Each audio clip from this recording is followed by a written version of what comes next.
online marketing platform. We help multi-location venues like national or international retailers, restaurant chains, drive online traffic into their stores. We started this business almost 5 years ago. And how it really started, it was, I've been in online marketing for over 10 years. I literally started it in my extra bedroom in a home office. And as the business or as the product grew, I needed help. And so I sourced a friend of mine by the name of Rav, who introduced me to Mo, who's my current partner. And we basically started an agency that sold a search marketing service to SMBs. And funny enough, we became victims of our own success. So what happened is that if any of you are familiar with online marketing, you know there's so many different moving parts and there's different disciplines and it's very difficult. And as we grew the business, we needed tools to help service the clients. So in our search to look for tools to automate and streamline what we were actually doing, we discovered that there was really nothing out there in the market. So aha moment number one, why don't we become the actual software provider versus a service provider? Long story short, in the fall of 2011, we raised venture capital financing. And over the last almost 4 years now, we've grown the business quite significantly. We have 35 employees. We have an office in San Francisco for sales as well as for business development. And these are just some of the brands and marketing agencies that we work with. It all started, funny enough, by 3 people from 3 very different backgrounds learning how to work with each other. So what I'm going to talk about today is what creates successful partnerships. So myself, I'm Anglo-Montrealer of Jewish background. Mohamed is Egyptian, Arab, and our third partner, who's no longer with the company, is Indian. So you have these 3 very diverse, cultural backgrounds, diverse personalities, I guess we were all in some category or another alpha males, coming together to build a business. And so some of the takeaways that I found in why we're so successful and how we're able to work together. First and foremost, you have to find people who are not like you, who are completely different from you. So in my context, I'm a marketer, a salesperson. I like to talk. I like to hear myself talk sometimes. Where Mo, on the other hand, is very much, he's an engineer. He's technical. He actually started, when we first started, he was actually the CTO. He helped build the entire system from A to Z. Very process-oriented, very, very, very logical and theoretical. And, I'm happy to say it that he's definitely, the true someone smarter than you. But we complement each other in many different ways. Where, I had a completely different set of business skills than he did. And then, last but not least, it's so important to be able to trust the other people. So I've kind of outlined a handful of scenarios on how to deal with them. So trust. So is anybody here in business with their friends? Can you raise your hands? Okay. So friendship is great. You already know the person. It's a connection. You found someone. You have some common ground to start with. But what we found in our case, we had a common friend. And because we were friends, you're always, considerate of your friend. And sometimes it's a lot harder to say what's really on your mind because you have what I like to call other baggage attached to the relationship. And it makes it that much harder to be able to tell them what's what. And that goes to my next point, which is sugarcoating. What we found is that in trying to be diplomatic and trying to, not really say what's on your mind or how you really feel, you typically tend to beat around the bush and avoid what the real issue is. And in cases like that, what actually ended up happening, so our third partner, Rav, who was a common friend of both of ours, we had a harder time communicating with him because we were always cognizant of that friendship, versus Mo and I would just tell each other, like it is. You messed up, you should do it this way versus that way. And in the long run, it's just really served us better than, for example, sugarcoating it. And through that, you learn to tend to develop a respect for each other, right? You know where each other's strengths and weaknesses lie. And with that respect, you're able to start letting go, right? Letting go of your sphere of control and giving the other person the ability to manage and be diligent around their area of control. And eventually that's how, you know, we're able to grow and scale. So I heard the young lady saying before they have to clone themselves. So we've gone through the exact same struggles in growing because you are involved, meticulously involved in every aspect of the business. And by learning to be able to cede control to each other and work alongside each other, that's allowed us to grow to over 35 people and cede control to, you know, department managers. The other thing we learned, being, you know, alpha males, is that ego is involved in a lot of your decision making. And I guess fortunately for us, but unfortunate at the beginning, you know, ego is, you know, mutually exclusive with the mutually inclusive of the business's success. You think everything you do, all the inputs that you make, you know, the outcome is the success of the business. And by being able to let your ego go over time, it didn't happen, you know, overnight, we were able to start putting the business's needs and priorities ahead of ours. And as that, we really saw the ability for the business to grow leaps and bounds. And so one early story was, and to this day, I don't remember anymore what the fight was about. Mo and I got into a huge argument. Not talking, 2 days, we didn't go, you know, none of us came to the office. And, you know, just one day until I, you know, in retrospect, I was like, what did I do wrong? And I went to his house literally like 8:30 in the morning. I got him some Tim Hortons croissants and coffee. And that's all it took, was to be able to lay our differences aside and say, hey, what's up? What didn't you like? And being from different cultural backgrounds, what really happened is that my delivery and the way I talk is a lot more casual in the way, you know, he's used to talking. You know, in Egyptian culture, it's, you know, it's more formal. It's, you know, you have to be more respectful in how you talk. And in, you know, in Canadian culture, and, you know, we're a lot more casual. So if I just say, hey, you know, that's stupid what you did, I may not think it's a big deal in saying that to him or to saying it to someone else. But the truth is, in other people, they ingest that information in a much, you know, in a different way. And so with that, we learned how to communicate with each other and watching your tone. And in the watching your tone, it's, you know, so that was 4.5 years ago. And today, you know, like all business partners, we argue, we fight, you know, we have disagreements. Most of the time we can agree to disagree. So Mo recently left at the beginning of May, went on a business trip, and we got into an argument. And, you know, I was just so frustrated in how I was talking to him. It was like he felt I was, you know, lashing out at him, which I probably was. You know, I have a bit of a temper. But in that, we decided, you know, okay, look, this conversation is not really going anywhere. We took a break. 2-3 hours later, before he's about to leave, we sat down and we kind of put our differences aside and said, okay, what's really the matter? We explained it. We had, I guess, what you call like a tete-a-tete or a heart-to-heart.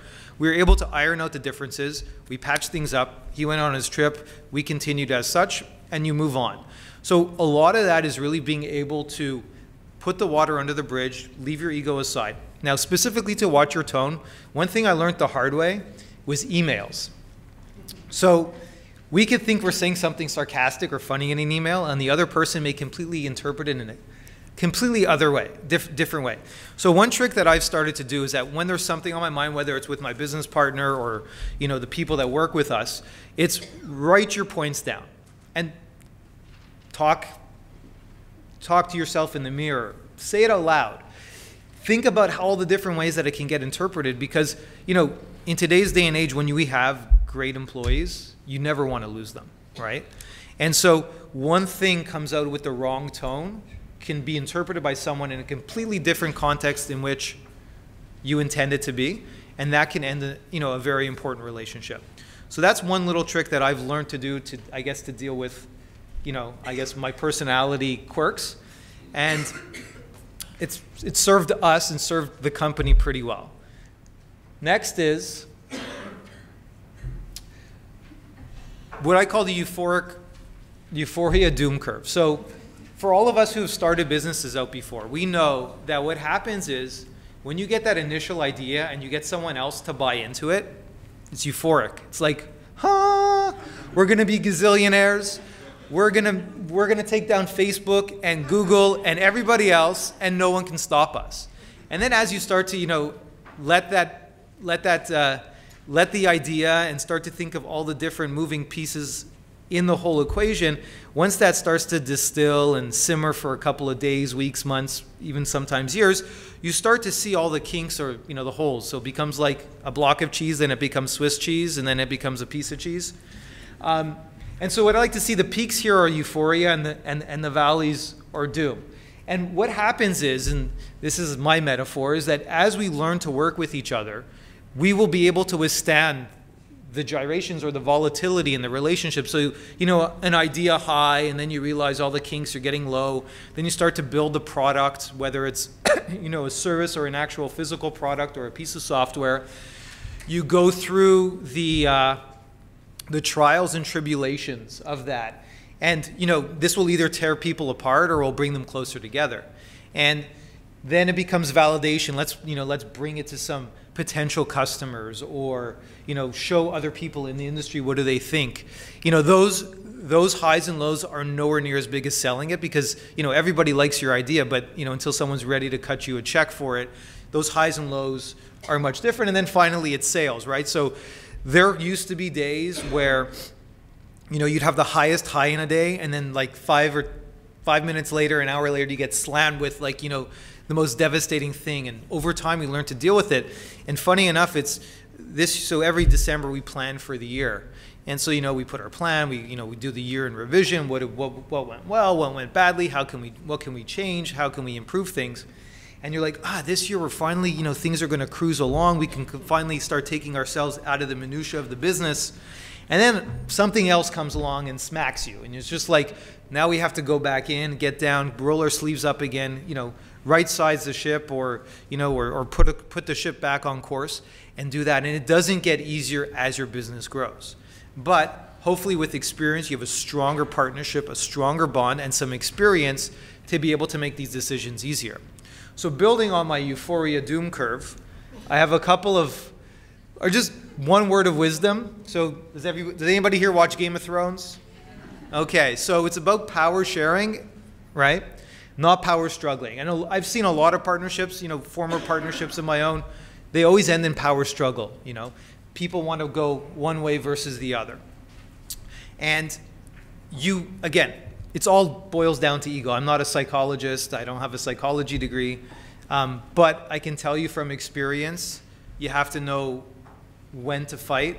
Choose your battles wisely. So now let's talk about successful growth. 35 employees. Oops. So how do you go from being an idea to an actual successful, striving business? So I think it all starts, in hindsight, with aligning your goals and timelines. So what we found is that when we started our business, the three of us, you know, I had a little consultancy, Rav and Mo had a little consultancy, and we wanted to do something bigger, much bigger. Kicked around a bunch of ideas. I happened to have this local marketing thing that was working. It was clicking. I wanted to grow it. So we were able to come up with an industry, a marketplace. But now you have to align yourselves. Do you want to go, you know, big? So what we would call a liquidity event, which is a merger, an acquisition, an IPO. Are you just looking for, you know, a career, having, you know, being able to run your own business, having a stable, you know, salary or job, and something that you're passionate about, and you don't really care to be a $50 or $100 million company? Or are you maybe looking to build a business and then step away and have a passive income stream and focus on whatever it is that you want to? Next, really sit down with each other and kind of put together where you guys see yourselves in 3, 5, 10, 20, 50, whatever that timeline looks like. And as you have these discussions, and it's not going to happen overnight, as you have these discussions, you're going to realize that more and more you're either meant to be in business together, or maybe you guys are going to be on divergent paths. Last but not least, this is the most important thing, is being able to have as many possible contingency plans as you can.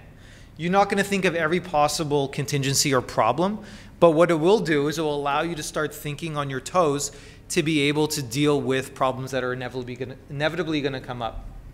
So roles and responsibilities. Everyone starts as a Jack and Jill of all trades. But as the business grows, you really need to be able to define your roles and responsibilities. Best thing to do is jot down your ideal job description and revise that quarterly, monthly, so that it keeps updating with the business. Last is be honest with yourself. How do you bring the most value to the business? In some cases, maybe the business has grown beyond your abilities. Maybe it's time you take a step back. Maybe it's time you can leave, or you can, pursue something else and it becomes a passive income stream. Last but not least, it's capital commitment. How much money are you versus your partner putting in? What does that makeup look like, right? And then those, I find, are always the most difficult questions and conversations to have, because some people may be putting in more money. How do you offset that? Is there more sweat equity versus capital?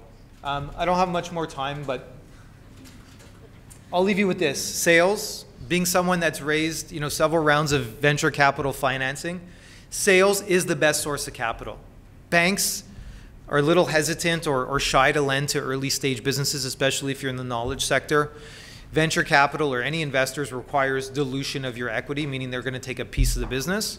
But one thing I can say is having 1% of something is better than 100% of nothing. So product, another source of contention. Maybe you want to move one way, your partners want to move a different direction. This is one of the first incarnations of our product. It was called Gemi Listed, and this is what it looks like today. So it's, PowerPointed, Microsoft Paint versus professional. Sales and marketing, right? Again, sales is the life of the business. You have to align your go-to-market. So a quick story is that when we started the business, we were always at odds in which markets we were going to hit. What was our go-to-market? Are we going to go towards small businesses? Are we going to go to advertising agencies? Or are we going to go to brands? And we always had a fight, and we always tried to compromise and try to do all three things. Absolute wrong approach. In hindsight, going to brands was the best approach at the time. So that's afforded us, even though it's what we call whale hunting. You go 3 months starving and then you land a big deal. That was able to afford us to survive and meet our commitments that we made to our investors, to be able to now finally start focusing on SMB agencies and whatnot. Also, it's good to decide whether or not you're product, marketing, or sales focused. Product focus is you're putting a product in market, and it's almost like a pool. People will come to it. Sales is obviously push, and marketing is less aggressive push than sales. And then there's product market fit. There's no bigger high than your first sale. And then when you're able to repeat that a couple times. But what tends to happen is groupthink. You're all sitting around, we're the best. I can't believe we sold this. We sold 8 of them. We got $100,000 for this, and it really takes us 10 minutes to do. And you get that groupthink going, and all of a sudden you guys think you're the best thing since sliced bread. Avoid that at all costs, because what happens is that when something goes wrong, if you're all drinking that Kool-Aid, it's another source of contention, because one person is not going to be able to perhaps admit where they have a shortcoming in that recent failure. And last but not least, building a team. So what we find is culture and attitude are the absolute most important things, right? When you're a young business, you just need to be able to get labor or people on as much as you can. It's more about affordability than the right person. And growing from last year, we grew from about 10 people to about 35 people in 1 year, in tripling our sales. And so this is some of the experiences that we had. You have to be so aligned with your partners on what kind of culture, because you're building the culture, but also what are the right hires for you. So for example, if a partner has an inkling or a gut feeling about someone not fitting, take your partner's word, because they're your partner. At the end of the day, if that's the best person at the best possible price, you have to be aligned with your partners. Last but not least, we've learned this the hard way. We always believe about giving people the benefit of the doubt over and over and over and over again. The second you think that someone is not a fit, or you think about it in any shape or form, their days are numbered. Because that mentality will start to encroach on the entire partnership, because you're going to be honest with your partner. Your partner may say something to you, and it's almost like a cancer. We'll start eating away at it. So if that happens, you have to be honest with yourselves, is that Is this serious? If it's serious, then you have to deal with it. And if it's not serious, then you have to resolve it between the two partners. Because anytime something's going to go wrong, the other partner may come up and say, hey, so-and-so didn't do their job again. And then the other person's going to be defending the person. And it starts to get in between things.